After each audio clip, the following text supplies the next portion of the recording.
Hi అండి, నమస్తే. Welcome back to our channel JNV Sanvitha. ఈరోజు వీడియోలో వంకాయ బజ్జీ రెసిపీ చేశానండి.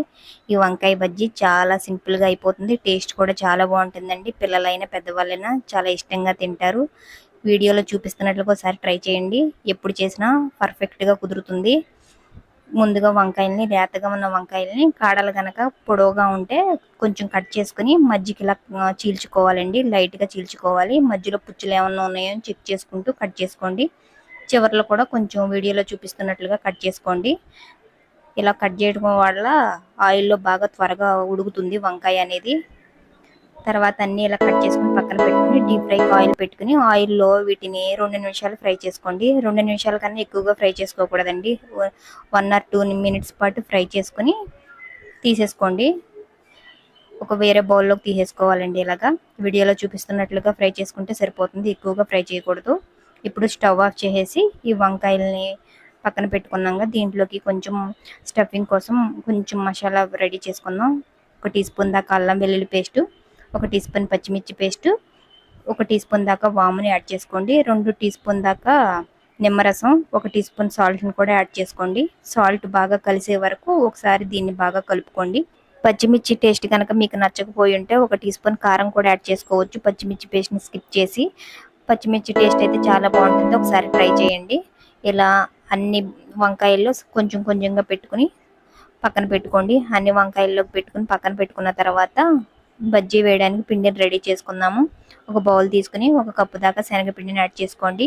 తర్వాత 1 ఫుల్ టేబుల్ స్పూన్ దాకా వరిపిండిని యాడ్ చేసుకోండి. 1/2 టీ స్పూన్ పసుపు, కొంచెం కారం, 1 టీ స్పూన్ దాకా కారం యాడ్ చేసుకోండి. 1 టీ స్పూన్ ఉప్పును కూడా యాడ్ చేసుకోవాలి.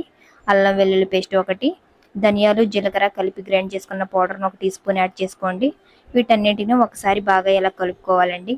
కలుపుకున్న తర్వాత కొంచెం కొంచెంగా వాటర్ పోసుకుంటూ పిండిని దోశ బ్యాటర్ లాగా కలుపుకోవాలండి. ఉండలు లేకుండా కలుపుకోండి. ఇలా కలుపుకుని నిదానంగా కలుపుకోవాలండి.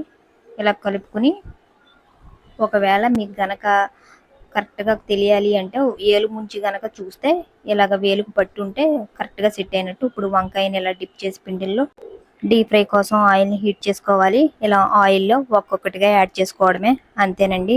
ఒక్కొక్కటిగా యాడ్ చేసుకుని వెంటనే కదపకూడదండి, పిండి వీడిపోతుంది. ఒక 5 నిమిషాల తర్వాత ఇలా కలుపుకోవాలి. రివర్స్ టర్న్ చేసుకుని 2 వైపులా మంచి కలర్ వచ్చే వరకు ఫ్రై చేసుకోండి. చక్కగా ఇలా ఫ్రై అయిన తర్వాత ఒక బౌల్లోకి తీసేసుకోవడమే. వంకాయ బజ్జీ చూసారు ఎంత కలర్ఫుల్గా ఉంది. టేస్ట్ కూడా అలాగే ఉంటుందండి. ఇప్పుడు మిగిలిన వంకాయలను కూడా ఫ్రై చేసేసుకోండి.